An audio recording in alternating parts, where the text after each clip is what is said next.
Okay, I think this problem 21 is, if you see it right away, it's easy. If you don't see it, you're going to spend a lot of time on it. But here's the deal. It's saying, I'm going to write over here that, oops, I always got to grab the pen, and then I always pick blue because we're cartoonies. It's saying that C6H12O6 is 40% carbon. And remember how you do percent composition? It would be 6 times 12.01 over, sorry, 6.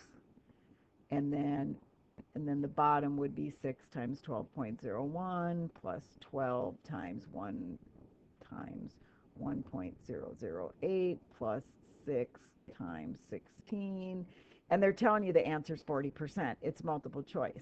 Now, the question is, a chemist analyzes an impure sample of glucose and determines that the mass percent of carbon is 38%.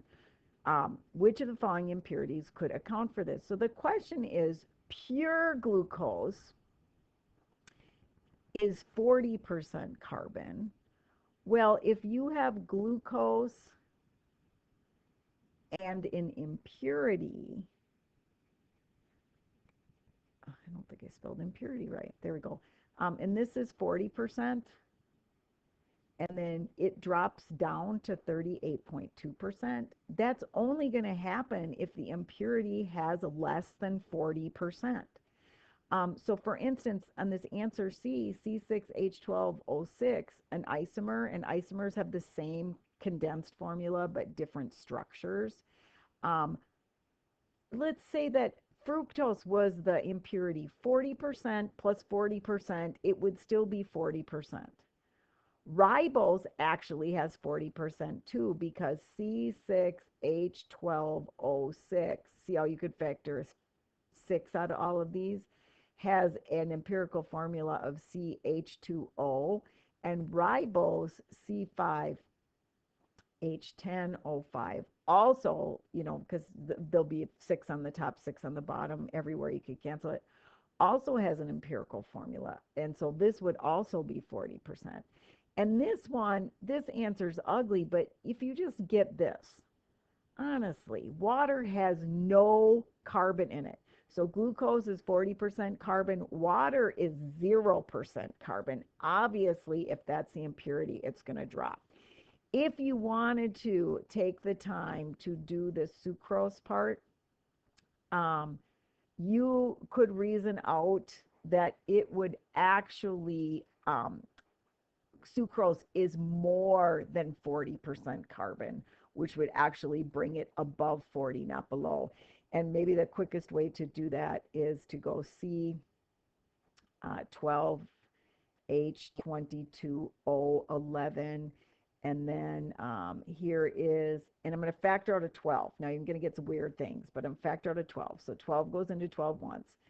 And then H would be 22 elevenths, or sorry, 22 twelfths, because I'm factoring out a 12. And this would be O 11 twelfths. And here's the reason I'm doing this, because it's supposed to be whole numbers. But this um, empirical formula um, is going to weigh less than this empirical formula, because 22 twelfths is a little bit smaller than 2, and 11 twelfths is a little bit smaller than 1. And you know that when you divide by a smaller number, the percentage only goes up. So that's a long explanation why the answer is A. Pick the one that has no carbon in it if the percentage is going to go down. This is a hard problem, very hard. So here's the deal. C8, I better go down here, C8, H10, N4, O2 is a weak base. Bases, you always have to do Bronsted-Lowry theory with bases, where bases are proton receivers. And so this guy is going to receive a hydrogen, and so it's going to go C8, H11, because 10 goes to 11, N4O2 plus, remember 6 dead kids, protons are positive, And then when H2O gives up its proton, it's OH minus, and this is why it's a base. Weak bases interact with water in such a way to increase the hydroxide ion concentration. Now, I have to set up an ice chart. And, you know, what you're going to say to me is, you know, or think, how in the heck um, do you do an ice chart problem without a calculator? Well, we have to estimate, and I'll show you this. So this is 0.01 molar, right? And then this starts out 0, and this starts out 0, and then it's a 1 to 1 to 1 mole ratio. So this goes down 1, and this goes up X, and this goes up X. Sorry, I shouldn't say 1. I said, and then I shouldn't have said 1. I should have said 1X. This is what we don't know. We're trying to find the pH. Well, first we have to get the pOH because it's a base. And then this is 0.01 minus X, and then this is X, and then this is X. And so then you get this equation, this crazy looking equation. I'm actually going to extend the page, where you say X squared over 0.01 minus X equals 4 times 10 to the negative fourth, because Kb is the concentration of, I'll just do this. It's the conjugate acid. Now, what do they do on your formula sheet? They go something like Hb plus. So the base, the original base with the H on it, times OH minus over the original base. So if you look up here, instead of writing down this big long molecule, this is the base. B is the base. Hb plus means the base over here has accepted a proton, and then you have hydroxide. Okay, now how in the world do you solve this without a calculator? And here's how you do it. When you have acid-base chemistry, and this is much smaller than this, you can actually ignore this term, and it's because of the sig fig rules. If you do something like this, I mean, I'm making it much more simple than it is, but obviously if you did this on a calculator, you would round the final answer to 0.1. And so this only works in acid-base chemistry, and you can only do it if this is more than 1,000 times bigger than this, and it is. And I wasn't your teacher last year, and I don't know if Higgins told you that, but we're going to ignore that, and now we're going to take cross products because we don't get a calculator. I'm going to hit extend page again.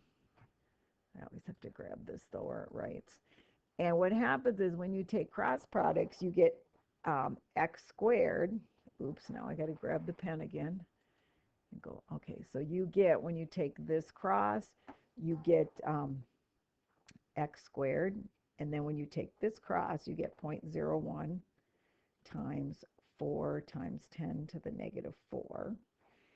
And then x squared, well, you can think of this as 1 times 10 to the negative 2. So 1 times 4 is 4. Interesting. The square root of 4 is 2. And 10 to the negative 2 times 10 to the negative 4 is 10 to the negative 6. So then when you take the square root of this, x is, the square root of 4 is 2, and the square root of 10 to the negative 6 is 10 to the negative 3. And so the hydroxide ion concentration is 2 times 10 to the negative 3.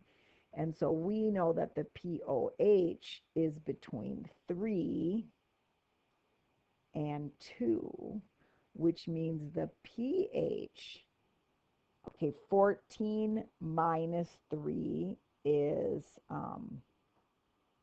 11, and 14 minus 2 is 12. And so the pH should be between 11 and 12. And I hope like heck that it's way up here, that D, the answer must be D. The one thing I want to tell you now that we've solved this, now remember, I wasn't your teacher last year, but you see how if you go back to your ice chart and you say, okay, 0.01 minus 0.002, if you did this problem, this would be like 8, 0.008.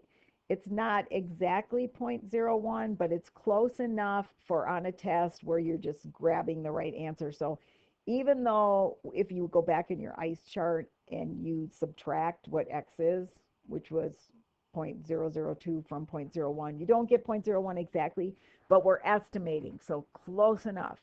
All right, this one, Lewis electron dot diagram. So I just want to tell you that this is an AB2.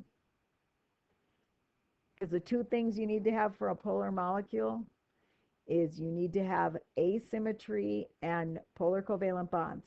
This in AB2 is linear.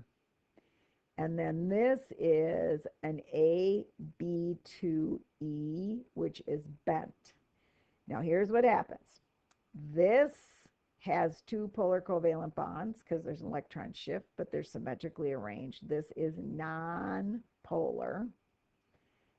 This, however, it doesn't actually look like this because it's bent. This actually ends up looking like this shift. So you got two polar covalent bonds. You have the first thing, you have asymmetry. So this is a polar molecule. Now, I like this problem in that you didn't have to draw it. They didn't go CO2 and SO2 and then you had to do ORP and VE. They like drew it for you. Lewis electron dot diagrams for carbon dioxide and sulfur dioxide are given above. The molecular geometry and the polarity of the two substances are the same. Nope, linear bent. The same. Nope, linear and bent. Different. Yep. Because the lone pair of electrons on the s atom make the negative end of a dipole. No, the electron shifts this way. D has to be dead. Different because S has a greater number of electron domains. It does. Electron domains mean 2 plus 1 is 3. And so I think the answer is D.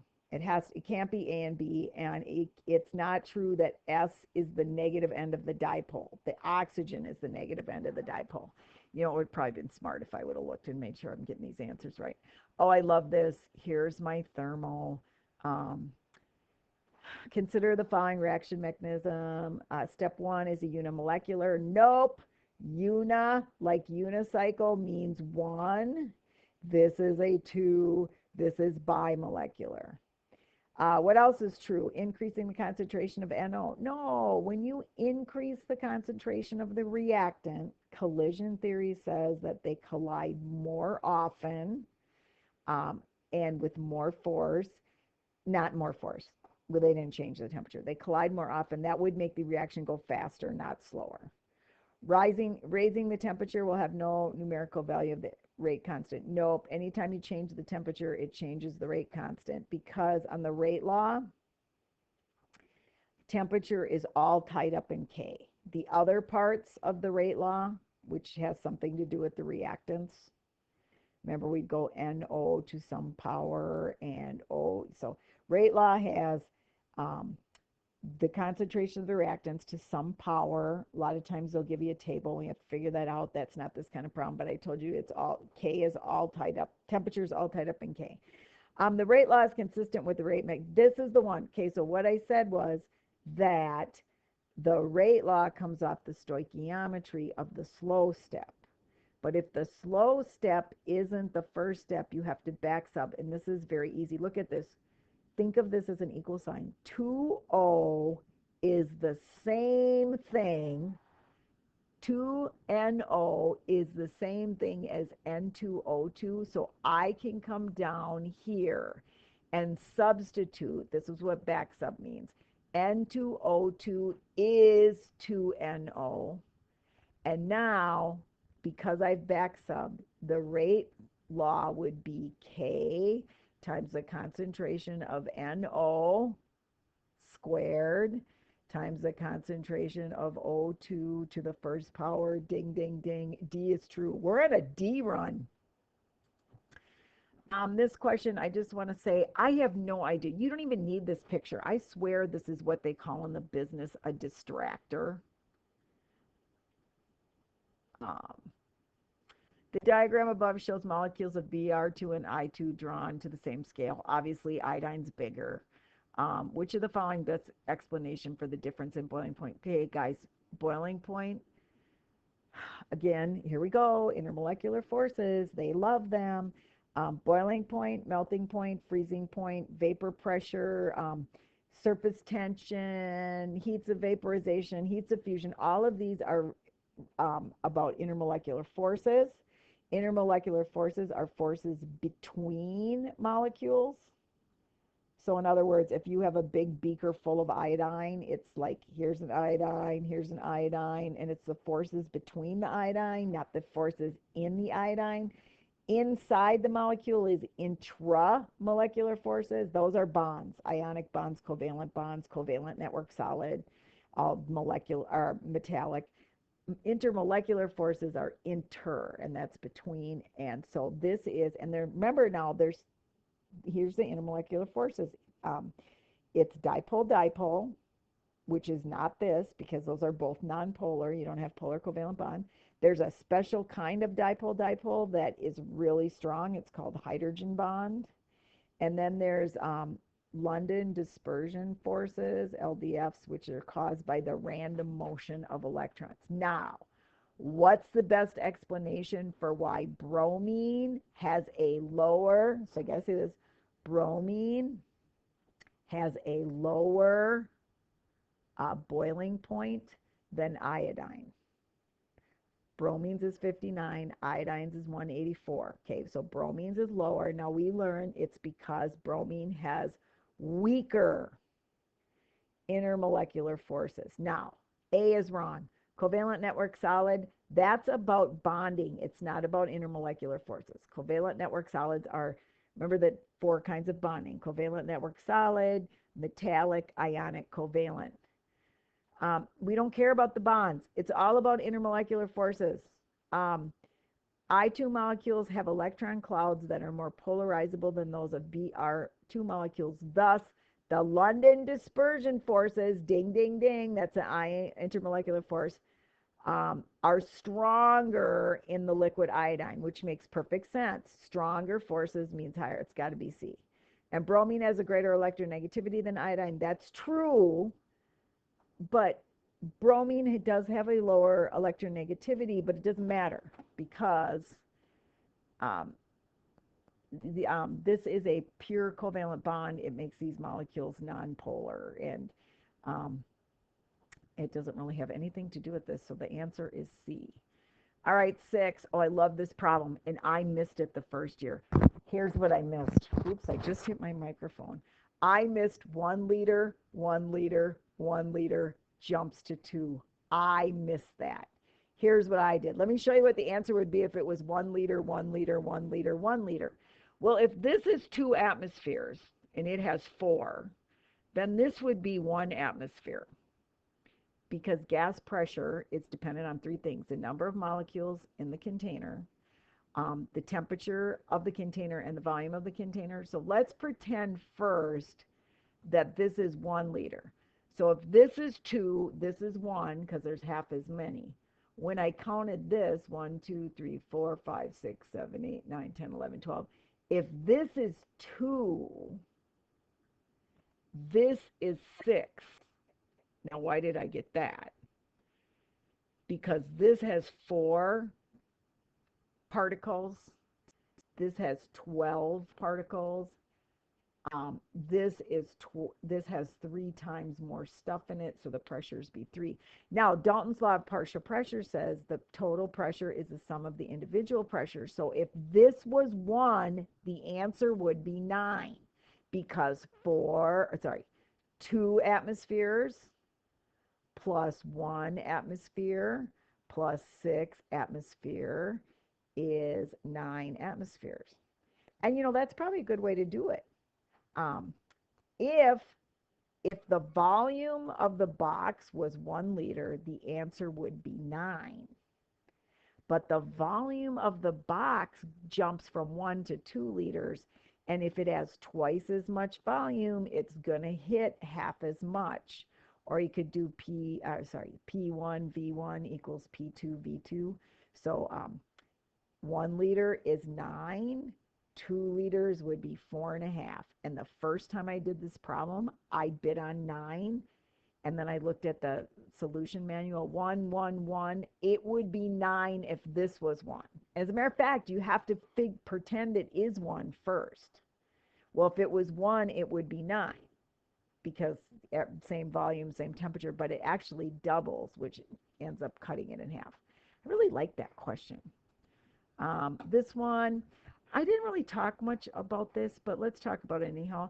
The dissolution of an ionic solute in a polar solvent. So one of the things I never, well, I kind of did, but that when you have something, sorry, down here, like sodium chloride, and you put a bunch of water molecules around it, which are highly polar, what happens is the sodium ions are surrounded on all sides by the oxygen. Because the negative side of the water molecule. But then the chloride ion, they're surrounded by the hydrogen because, sorry, so water has a negative side and a positive side. And so why sodium chloride dissolves in water is the negative side of the water molecules completely surround the positive ions, and then the positive side of the water molecules completely surround the negative ions. And this is called hydration.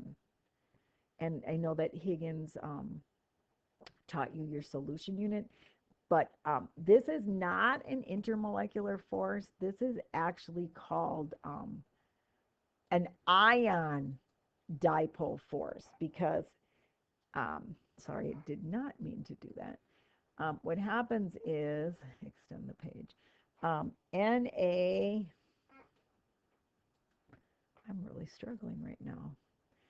Na and Cl are ions, and then water is a dipole, and so this is actually called an ion dipole force. It's not a dipole force. These are ions, these are dipoles. And so what happens, what this problem's getting at is, okay, so then, let me grab this eraser. Here's a polar solvent like water. And what happens is, well, actually, here's the ionic compound. So the sodium chloride.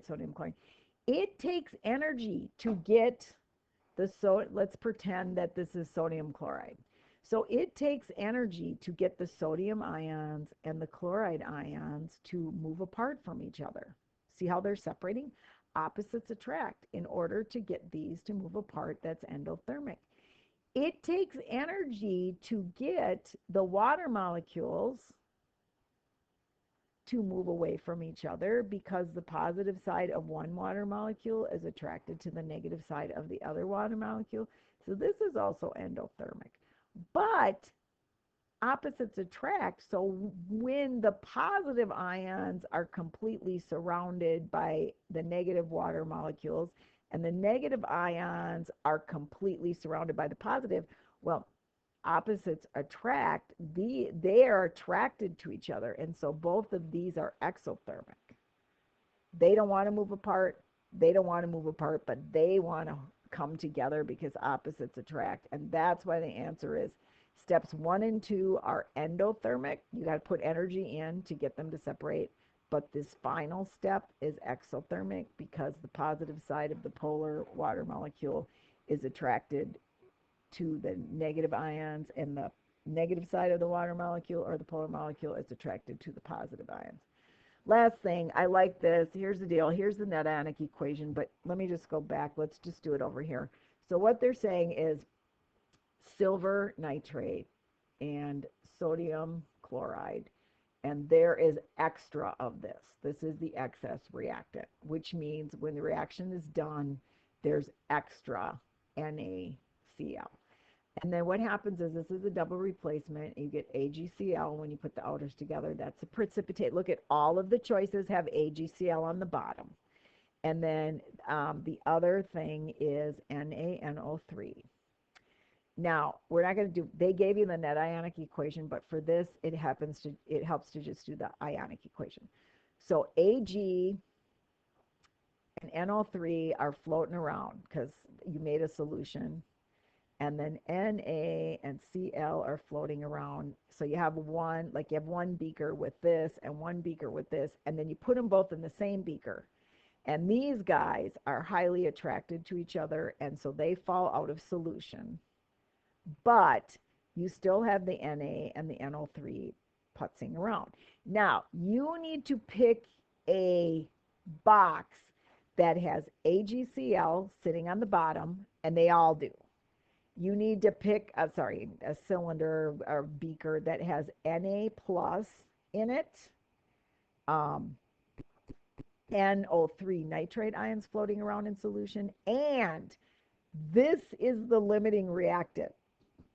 So this should be completely gone, but this should not be, because that means you have extra Na and extra Cl minus it. So if you look, it's okay, it's not this one because there's no Cl. If they ran out, if the AgNO3 and the NaCl ran out at exactly the same time, there was exactly enough of this and exactly enough of this so that they ran out at the same time, that would be the answer. It's obviously not this because it's got the wrong spectator ions. I'm pretty sure this is it. There's your sodium, sodium, sodium, sodium, spectator ion, nitrate, nitrate. Notice more sodium than nitrate because you have extra NaCl. A little bit of chloride floating around extra, but no extra silver. And this one, no extra silver. So the answer to this one is C. And I actually think that I am done. And that took a whopping 26 minutes.